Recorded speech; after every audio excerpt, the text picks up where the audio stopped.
we require 4 tuple information like source port, destination port, source IP, destination IP. All 4 are required. Then only I can uniquely distinguish a pair of communication, which can be. So in that case, what happen? Even suppose two physically same machine, means their IP address is same, right? And so that these two clients are communicating to a server on a web server.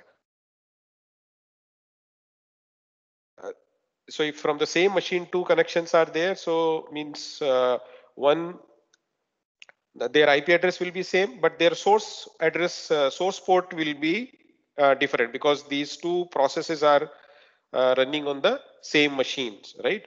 So, and that is not a well-known port. So basically it will be a separate port number for each process will be separate port number will be associated, right?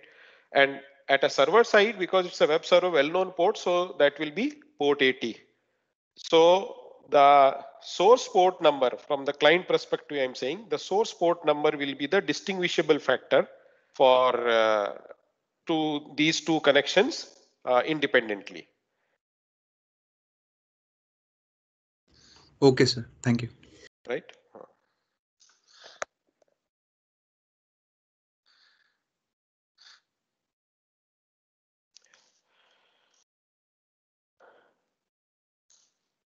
Okay, so I think now we can start. Okay, recording already started. So I am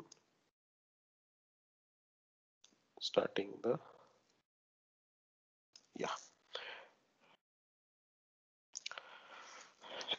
Okay, so we have, I think, completed up to this point with this example. So it's a threaded server which have multiple, you can say 3 sockets are there. So you can say 3 threads are there. So as I was just now, I was explaining. So in this case, how it will be. So this communication and particularly these two communications. So this communication between you can say this and the communication between this. So you just look at from the socket perspective. Two sockets are talking to each other basically. And when these two sockets belongs to the same machine, then if I want that they should be distinguishable, means so for directing the segment to the appropriate socket, I require all 4 information. Based on these 4 information, source port, destination port, source IP, destination IP, I can direct the segment to the appropriate socket without any ambiguity. So if I say the transport layer connection is basically it is a connection between two sockets which are running on which are running basically on the two different machines, right? Because over the network, if you are talking about, then essentially it is a two machines are communicating. Although in the same machine also the two process can communicate through the socket, that is also possible.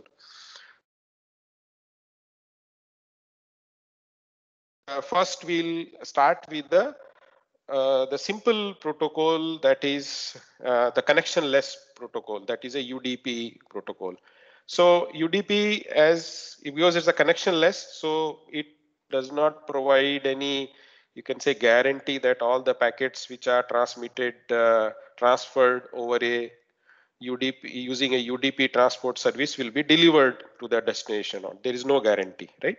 So that's why it is called as a best effort service.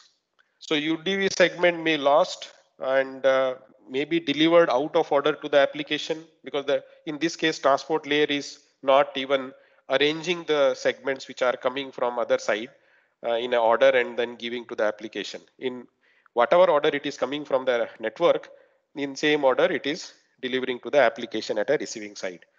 So it is a connectionless, so means no handshaking between sender and receiver.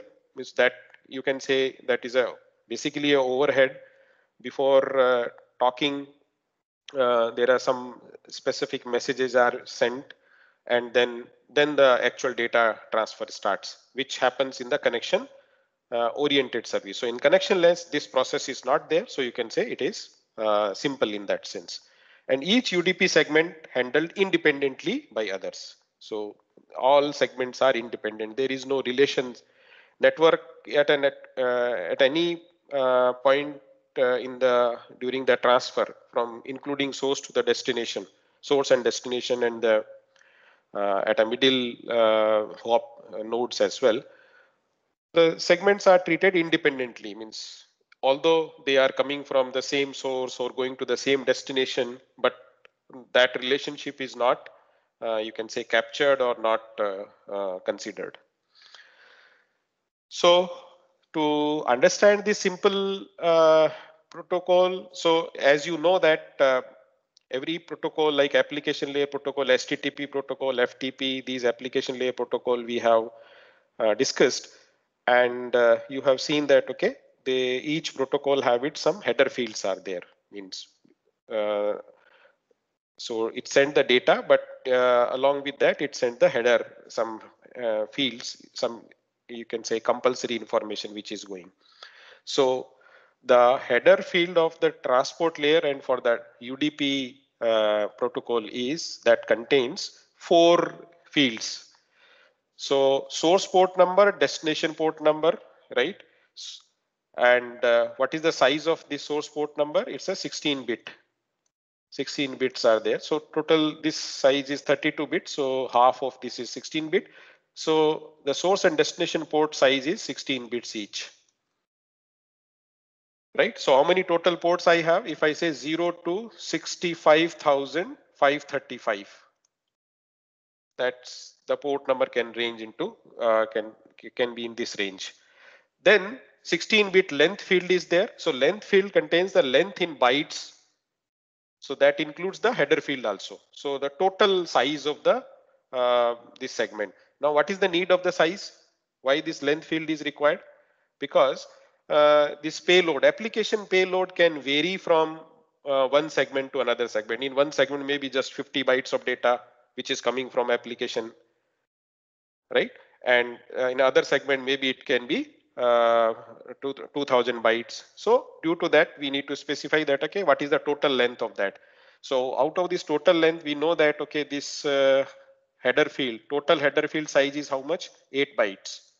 So this 8 byte can be extracted, and so they know that what from where, which point the data is starting, because your segment is coming like some sequence of 1010. So first 8 byte will be removed by the transport layer, and then remaining bytes till the length, that bytes will be delivered to the application as in a one segment, right? Now, so now the one question is that why this, why what is the means significant importance of this protocol? So because there is no connection establishment, so it will be good where the delay is concerned. So there is no additional delay or connection setup delay is there. Application can start blasting the packets in the network immediately without any initial setup time. Because there is no connection state is maintained at the sender and receiver side, it is simply means creating the segment and throwing into the network, creating the segment and throwing into the network without worrying about whether it will be delivered, not deliver, whether I'm sending too fast to overwhelm the receiver. All these things are not required. So that means it's a simple. So we'll see that the protocol which takes care of all these things, that okay, oh, whether I'm not, I should not be too fast, I should not be too slow, or something like that. And so these things, if we consider, then the protocol become complex, because all these things you need to maintain these records. We need some additional, you can say, information to be maintained at a sender and receiver side, which is applicable to the TCP. But here it is not there. So that's why it's a simple. Header size is small, very minimal, 8 bytes header is there. As we'll see, if we go for a reliable protocol, then the more header fields will be added, and that we'll see in the TCP. There is no congestion control, so UDP can blast away as fast as desired. So it is suitable for the application for which they don't care about some packet losses in between, but they want that their packet should be transmitted at a certain rate. So that application transport service should throw the packets in the network at certain rate. Okay, so here I just have one question to all of you. You know that for a connectionless, or in this case UDP is a connect based on the connectionless service, or it provides the connectionless service to the application at a transport layer.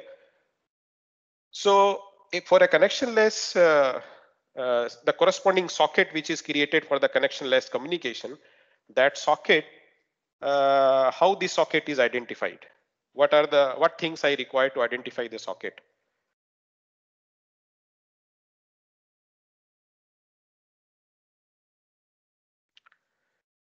So this socket is a connectionless socket or UDP socket, right? Same thing. How many parameters are required? Yes. Sir, only port number is required. 2 tuples are required. Just now I have told. Destination port number. So don't confuse with the header, UDP header, this thing. You socket, when I create a UDP socket, and when you will create in the next week lab, then you will use 2 information. Destination port number, right? And because if, so this destination port number and destination IP address, these 2 are sufficient to for the demultiplexing process. What is a demultiplexing? At the receiver side, this is a receiver machine, right? At a receiver side, when this transport layer, when the transport layer will receive a segment, right? So let us say the 2 sockets are created, and this transport layer received from the network layer is receive a segment. Now this segment, it will just look at and see that, okay, where to forward this segment, because there are 2 sockets are currently created in this machine, right? So which socket it should forward.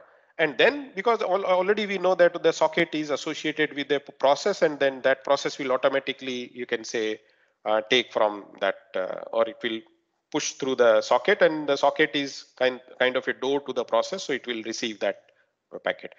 The job of the transport layer is to redirect this segment to the appropriate socket. So if the more than one sockets are there, then it requires some information. Based on that, it can say, okay, oh, it belongs to this socket number 1 or this socket number 2. Now you tell me, at this node, the node which have an IP address, let us say A, now these 2 sockets are created. And now these sockets are, let us say, this socket is created on port number 1234.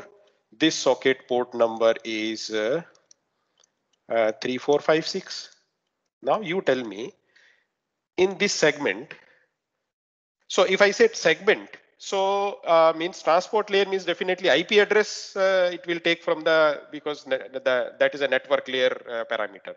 So that will that information can come from there. At a transport layer, what information is required to redirect the segment to this? Destination port number, right? In this segment, if this segment have, if this segment have a destination port number field is there, so it will just simply look at, okay, what is the destination for this segment? So it will say, okay, destination is 1234. Oh, 1234, then it will redirect to this socket. If say no, destination is not destination port number is not 1234, it is 3456, then it will redirect this to this socket, right? This much is enough.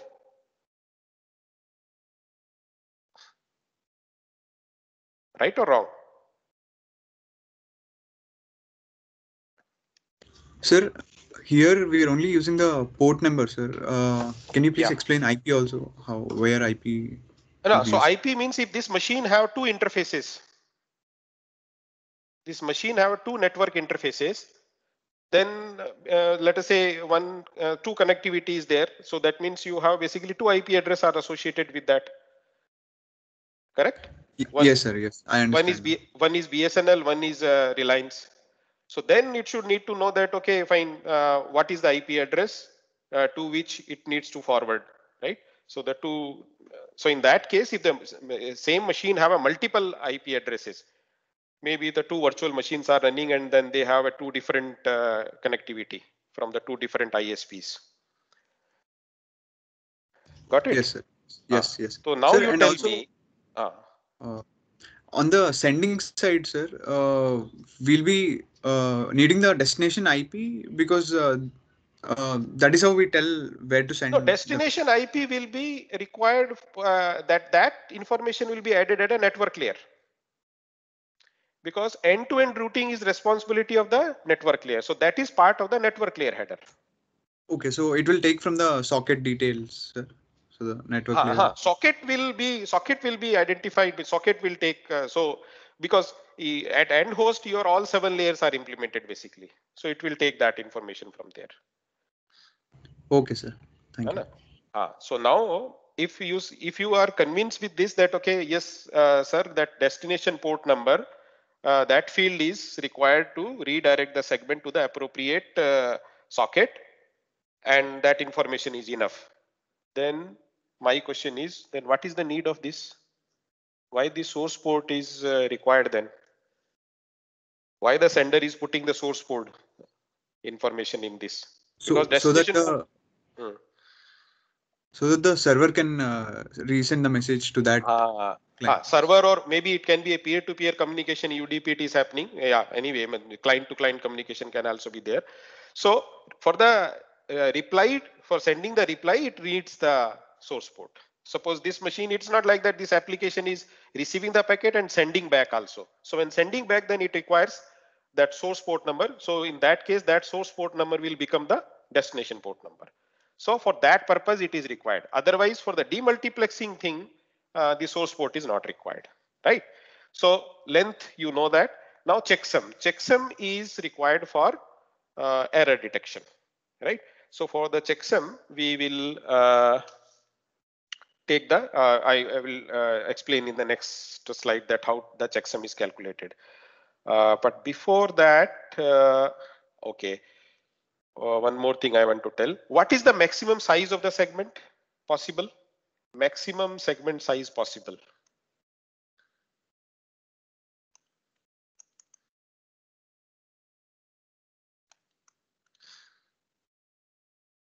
Can you make out from this slide?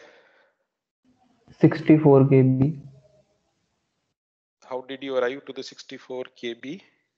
Sir, the maximum length that a field, maximum value. So yeah, yes, absolutely right. So length is basically 16-bit. 16-bit means you can go up to 2 power 16 total combination, or I can say 0 to 2 power 16 minus 1.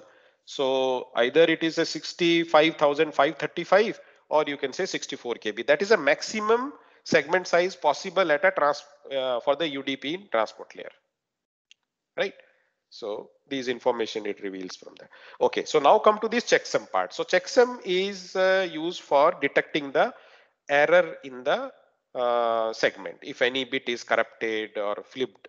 So how it is calculated? So basically the entire segment is you can say grouped into or divided into 16-bit word size, right? And then it takes the ones complement of the ones complement, then it add all and then takes the ones complement. So I'll take a quick example, maybe 8-bit example I am taking, not 16-bit, or if you want I can take 16-bit also. So 100 1011, some 16-bit number I am just taking. So I'm just taking, let us say these two words are there in my segment. Although this is hypothetical because two words will be there from the source port itself. So source port is a 16-bit, destination port is 16-bit, then length, and then maybe some data will be there. So, but just to understand the process, maybe I'm taking two such words. So it's like these two 16 bits. It can be more than two also. So now I'm adding. So addition is this binary addition I'm doing. So 0, 0, then 1, this is 0, okay. Then 0, 0, let me know if I'm doing some mistake. This is 1, then 111, 111, 110, 110, 110.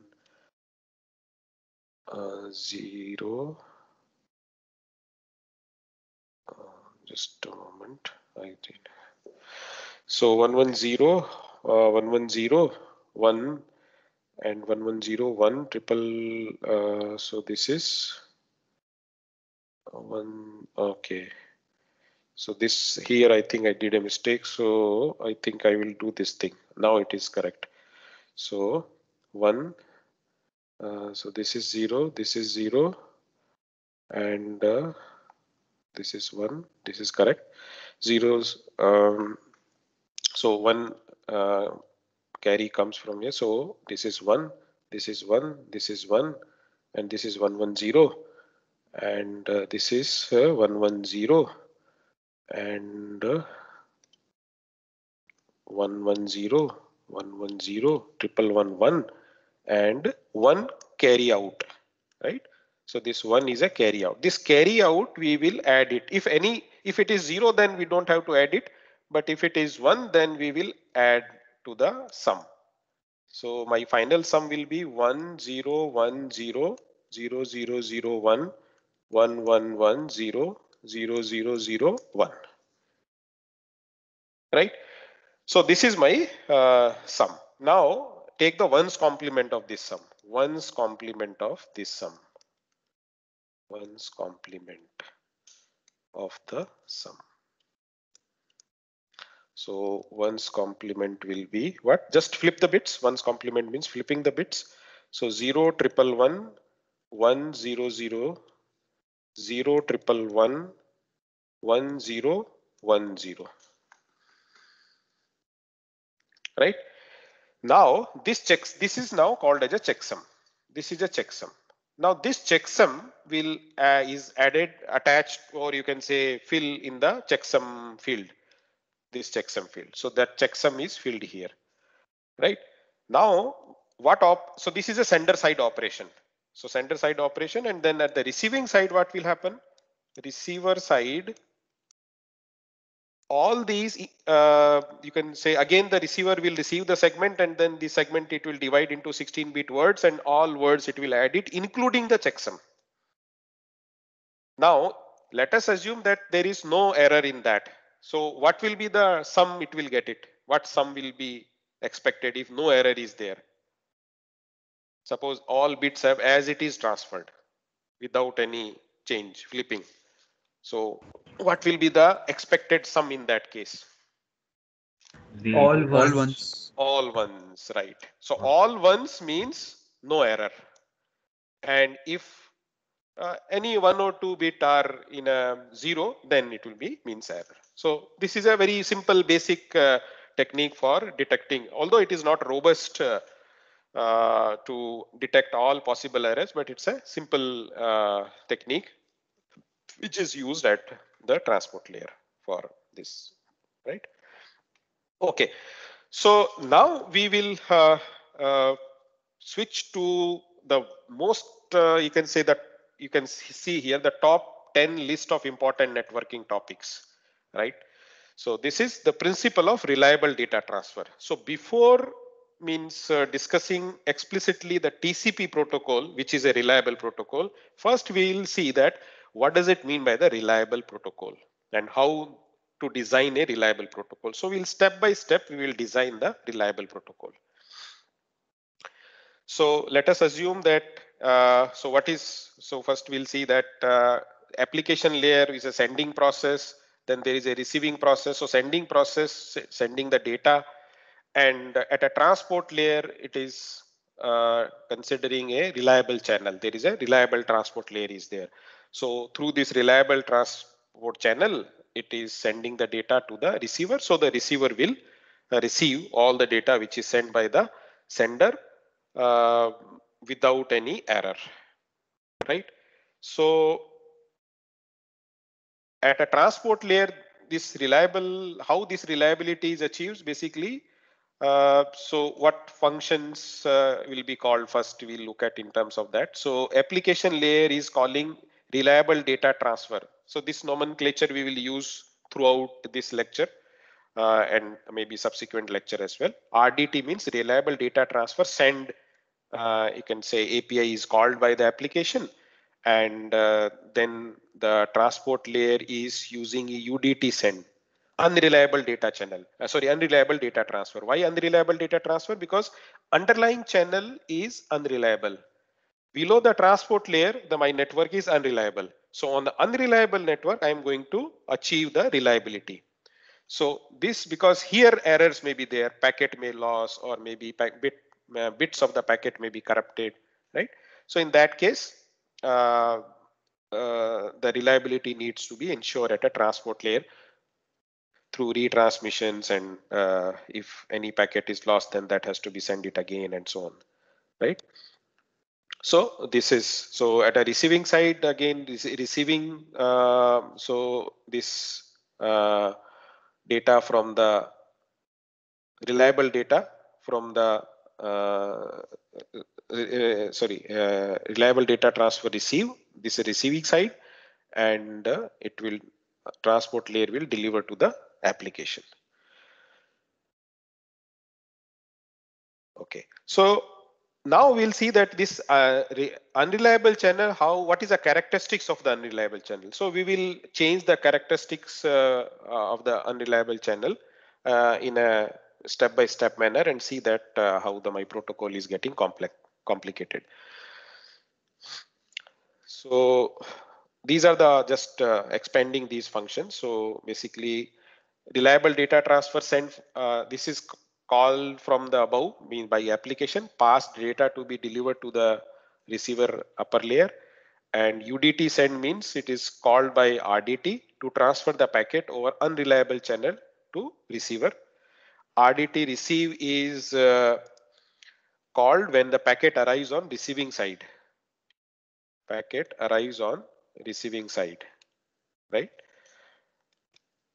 And then deliver data is called by the RDT to deliver the data to upper layer. So this is some nomenclature we are just using. Now let us start the reliable data transfer. So first we'll say that as I said, we will incrementally develop the sender and the receiver sides of the reliable data transfer protocol, which is we call as a RDT. So first we'll consider only the unidirectional data transfer. So to make it simple, so there is no confusion that one, let us say one host is sending the data, other host is just receiving the data. That's all. Means both way communication is not there, but that then later we will scale it, or you can say we will do the two-way communication also. So the data transfer is a unidirectional, but the control information will flow in both the direction, right? So we'll see that what control information is required. So we will use the finite state machine notations for this. So finite state machine, anyway, you know that this is the way we represent state. We write in the circle, and then transition of the state is defined by the events. And when such an event occur, then my system can move from one state to another state and then take some actions. Actions we write below this line, and event is on top of it. So this simple notations we are going to use. So let's start with our first, you can say, version 1 of the reliable transfer over the reliable transfer over it. So first we say that a reliable channel. So just to start it.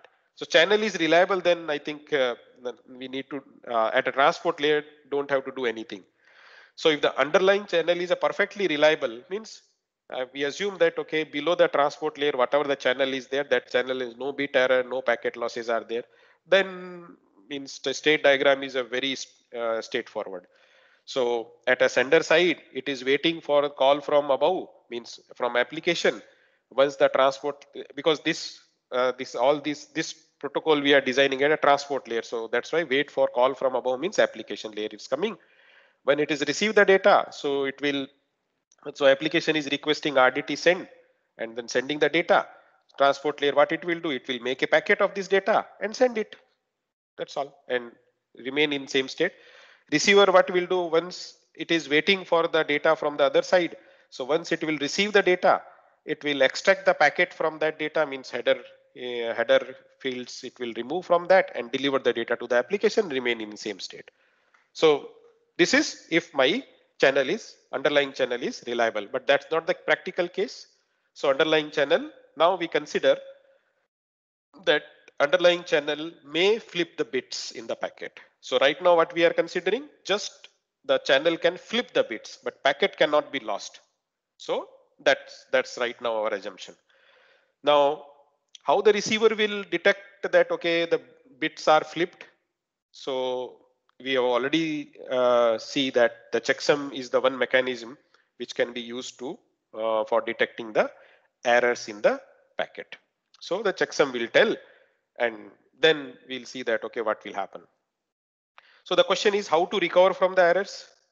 So receiver explicitly tells the sender that the packet which I received just now, that packet is received okay or not okay. Not okay means negative acknowledgement. Okay means I say acknowledgement, or you can say positive acknowledgement, which is acknowledgement. So NAC and ACK to control packets will also used, and which are their flow from these for these packets is from receiver to sender. So sender will send the data and receiver will receive the data and do from the checksum mechanism, it will check whether the packet is in error or it is correctly received. If it is correctly received, it will send acknowledgement packet. And if it is not correctly received, then it will send the negative acknowledgement. So this is our, you can say, superficial, means at a top level, we can say this will be our process. So this is our next version. So we are doing error detection. Error detection will be done, and the receiver feedback is coming in terms of the control messages, ACK and NAC. So now we'll see that how my sender side finite state machine will be there. So sender here, it is waiting. So in this state, it is waiting for receive data from the upper layer, application layer. Once it receives, then it will transit to this state. And what is this state? That state is now after sending the data, then it will wait for either ACK or NAK. So it is a stop and wait kind of a protocol. I will send one packet, then I will wait for the response from the receiver, whether the receiver have successfully received or not received. And then once I receive suppose from the receiver I have received acknowledgement, then I will again move to this state and get the waiting for the next data from the application, right? So the two states are required in this case. Now, once the sender will receive the data from the application, then what sender will do? So this is an event occur, that RDT send function is called at a transport layer, and then sender will act. This is action. So this action is what?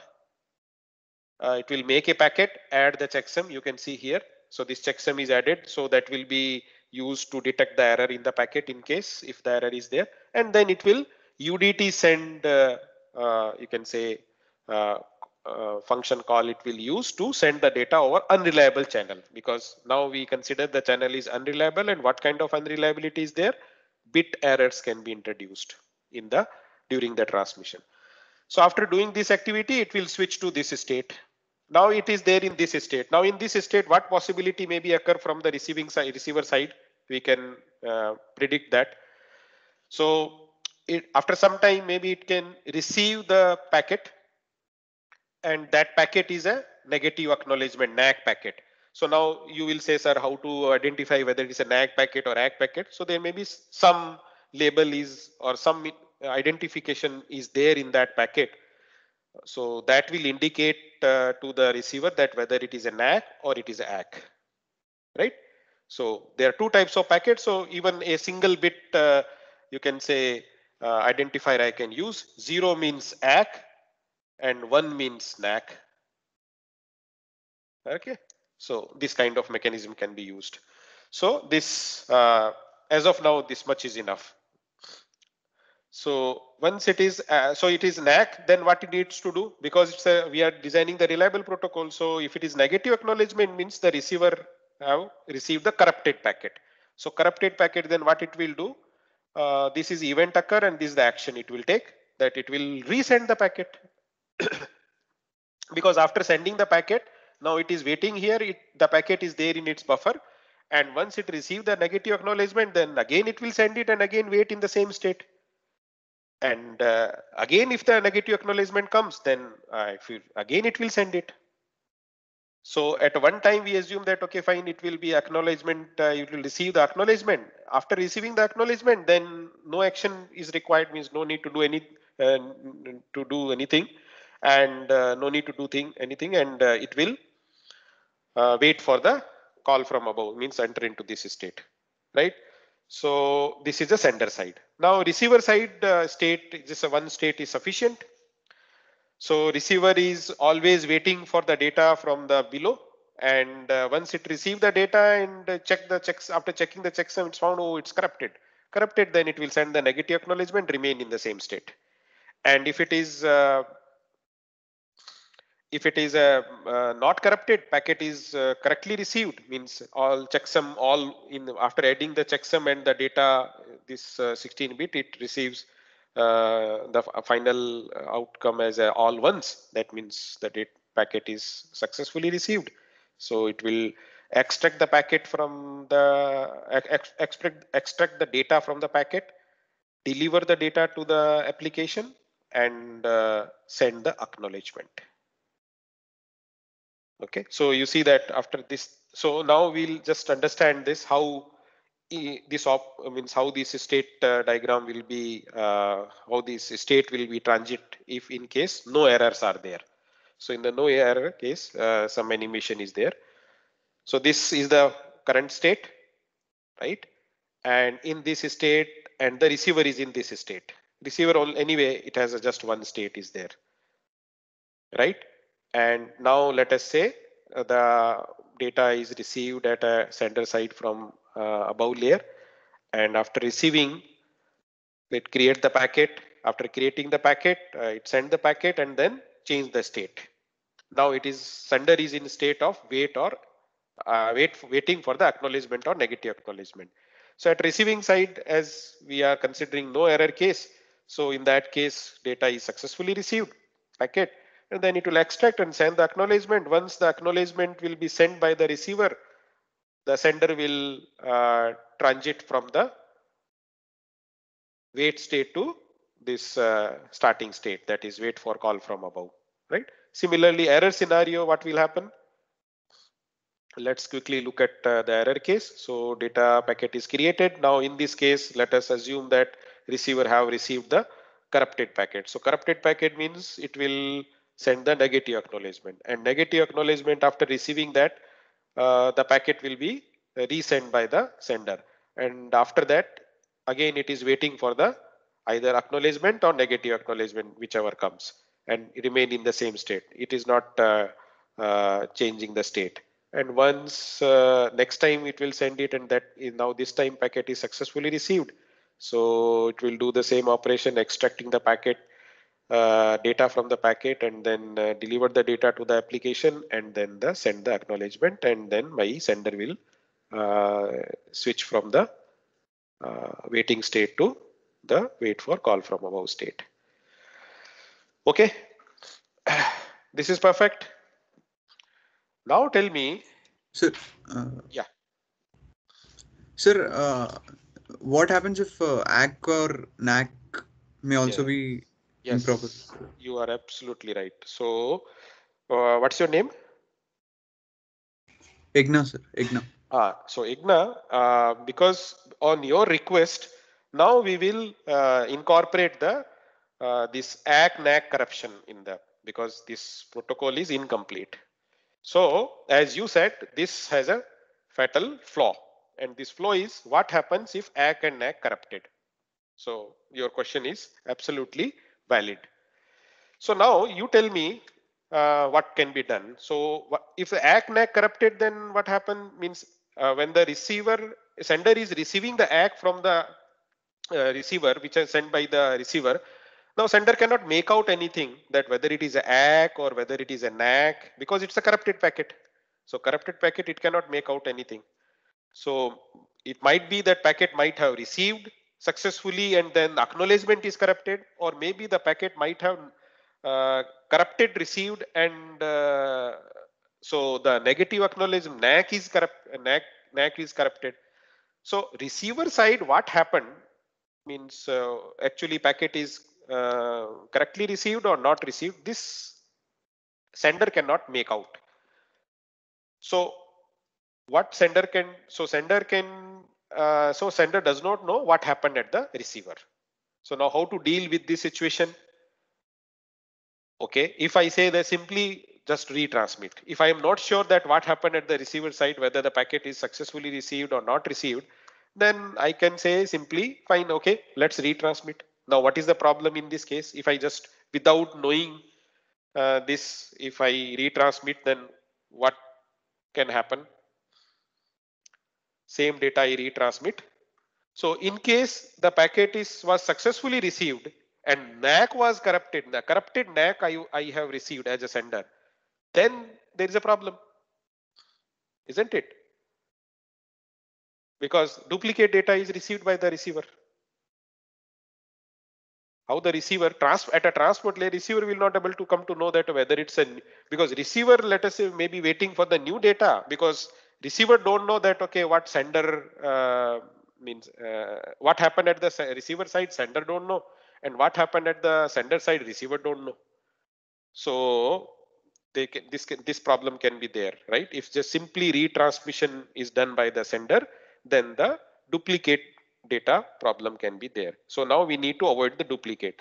So how can we avoid the duplicacy? If I say I will give some sequence number to the packet. Okay, so duplicate handle means I will add the sequence number to each packet. Because right now we are talking about what kind of communication? Sender is sending one packet and waiting for the acknowledgement. Once it receives the acknowledgement, based on that it will do the next activity. If packet is successfully received, that acknowledgement indicating me that a packet is successfully received, then I will send the next packet. So this is a stop and wait mechanism, right? So in this stop and wait, how many sequence number are sufficient to avoid or to handle the duplicates? How many unique numbers I need to use it?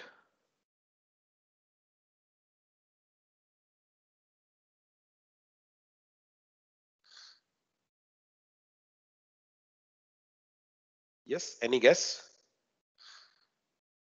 Think about, I send packet 0, a sequence number 0, and then I'm waiting for the acknowledgement of this packet sequence number 0, acknowledgement or negative acknowledgement, right?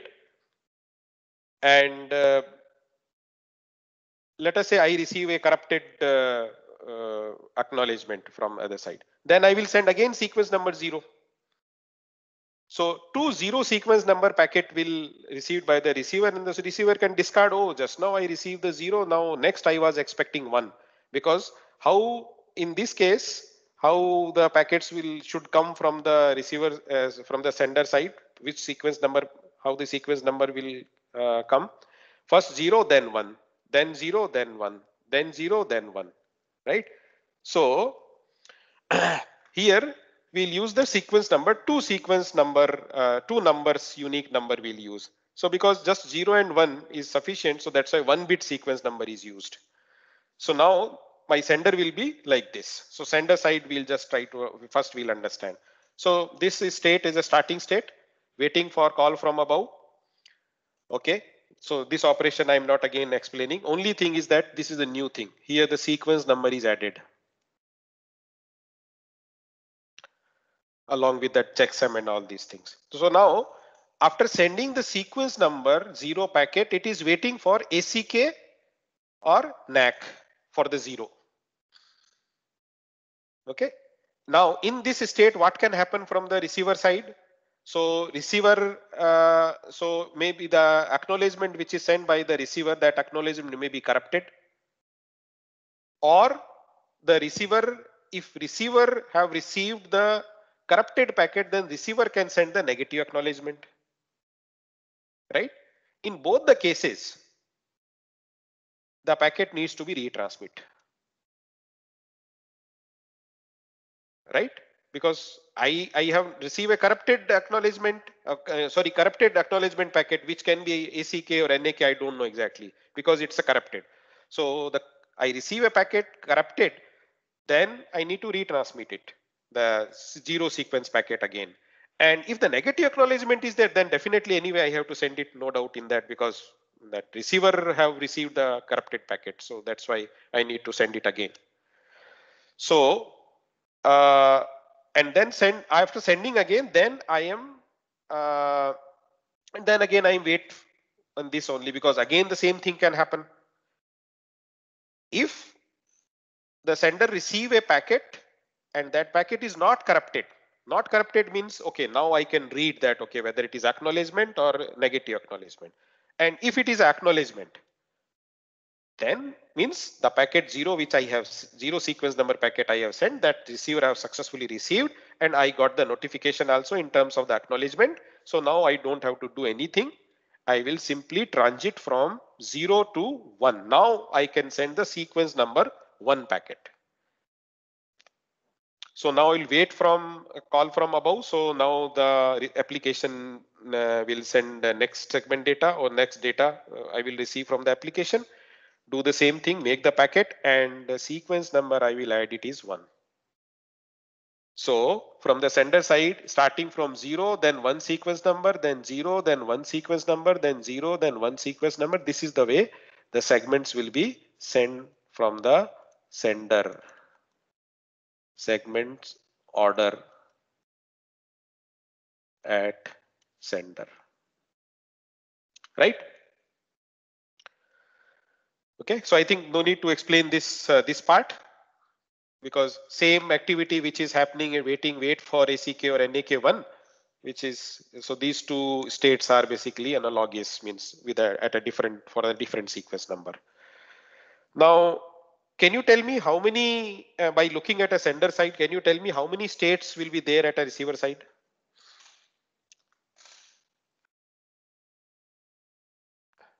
My receiver design will contain how many states? The 2 states? Yes, 2 states are sufficient. Now, because receiver is either waiting for 0 or waiting for 1, isn't it?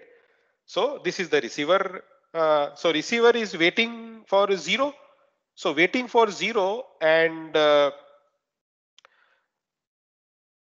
right. And so when it is waiting for 0 and it is receive a packet and that packet is not corrupted and has a sequence number 0, that means the correct packet I have received.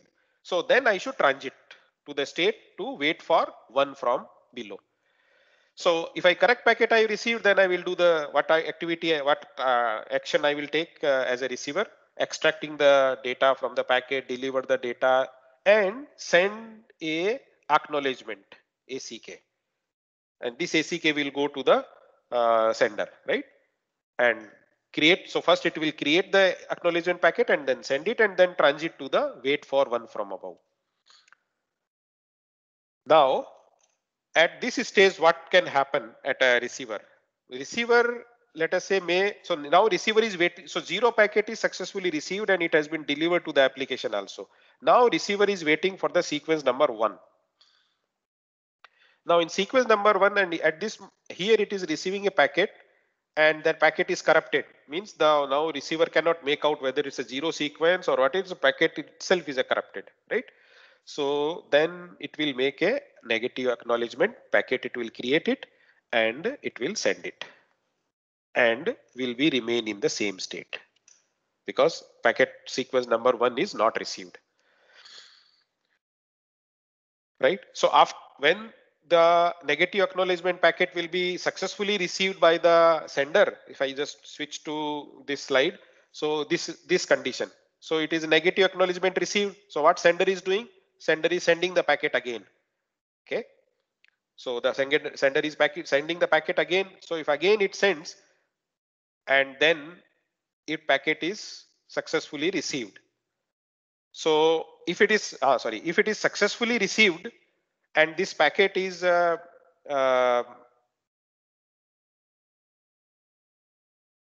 sequence number, so it is waiting for sequence number 1. So sequence number packet is successfully received, right? So if successfully received, then it will transit from this state. It may be possible that when it is waiting for 1, then the receiver may receive a sequence number 0 packet, in which case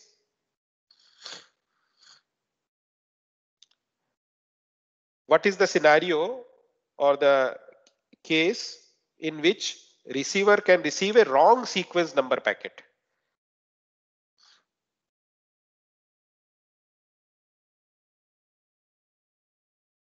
Sir, when the acknowledgement was corrupted. Packet, actually 0 packet which was sent by the sender, that was successfully received, for example, and the sender have switched from the transit from the state 0 to 1, right? And that acknowledgement sent by the receiver, that acknowledgement was corrupted acknowledgement, right? So it is a corrupted acknowledgement, then the packet will be, this 0 packet will be sent by again, right? So again sending means sender has 0 sequence packet successfully received, and then it sends the acknowledgement and transit to this state, and at this state it is receiving a packet with a 0 sequence number, because the acknowledgement sent by the receiver at to the sender, that acknowledgement was corrupted. That's why sender, because sender don't have any clue that whether packet was received successfully at a receiver or not, but to ensure the reliability it needs to retransmit, right? So it will retransmit the same sequence number packet because my sender is waiting here, and it will move from here only once it is received this acknowledgement successfully without any corruption. So it retransmit that 0 sequence. So 0 sequence, when it will receive, then what it will do, it needs to send the acknowledgement again, because until this acknowledgement will not reach to the sender will continuously sending due to this transition, continuously sending the same packet again and again. So it will only come out once this ACK packet is successfully received. So that's why this receiver needs to send the acknowledgement once again. And let us say this time it is successfully received. So this time it is successfully received by the sender. Then the sender will transit from here. And after transiting, sender will send the sequence number 1 packet. And that sequence number packet is now received here. And once this packet at a receiver is received successfully, means okay, it will say, okay, 1 I have received, I was expecting 1, so now I can transit to this state. And now it is waiting for next sequence number, that is 0. So you can see that we just simply added one complexity or one means characteristics in the channel, that okay, acknowledgements can also be corrupted. So initially from where we started that okay, only the data packet can be corrupted. So the data packet can be corrupted, then how many states we had? 2 state sender side, 1 state receiver. Once I say acknowledgement can also be corrupted, then sender state becomes 2 to 4 and receiver state becomes 1 to 2, double the state. And remember, so far we have not considered and you see that other things also, means how many possibilities also. So that also makes my protocol complicated. So all these things which are activities which are happening, cases. So and so far we have not considered the packet losses. And packet losses also the data packet and then the acknowledgement packets. So that we stop here. So let us just summarize this RDT 2.1. Sequence number added to the packet to handle the duplicate packets, and 2 sequence numbers are sufficient because we are working in a stop and wait kind of thing. So 0 after that, definitely 1 will be there. So there is no ambiguity either side to just 1 bit is sufficient to uniquely identify the packet sequence number. And must check if the received ACK is corrupted and state becomes twice. That is a sender side. Receiver state is indicated whether 0 or 1 is expected from packet sequence number. And receiver cannot know if it is last ACK was received okay at a sender. Okay, fine. Now, I am giving one task and I request to all of you that you think first and then refer the book. Based on the today's lecture, you just think first and then you can, if you want, you can look at the book, no problem. Now, this RDT 2.1 with the same functionality, like packets can be corrupted and acknowledgements can be corrupted with the same functionality. I want this packet, this protocol NAC free. NAC free means I want just no negative acknowledgement, only just a single control packet with acknowledgement can the same functionality can be implemented. So this protocol sender and so both side FSM is going to be changed. So what modification or what optimization is required that right now what is happening, receiver is sending negative acknowledgement or positive acknowledgement based on that we have seen. Now we say that okay, no, just one type of acknowledgement that can using that one type of acknowledgement packet or control packet, can we achieve the same functionality in this protocol? Okay, so this you think and try first yourself, and then maybe you can discuss or you can see the book. Anyway, in the next class we will discuss that, but you can think and make from your side, and then you can check it how much you are correct. And it's a simple, if you just look at these two, this protocol means this FSM, sender and receiver FSM, you will be able to make out that NAC I want to remove. In either case, the receiver is sending only acknowledgements, not negative acknowledgement.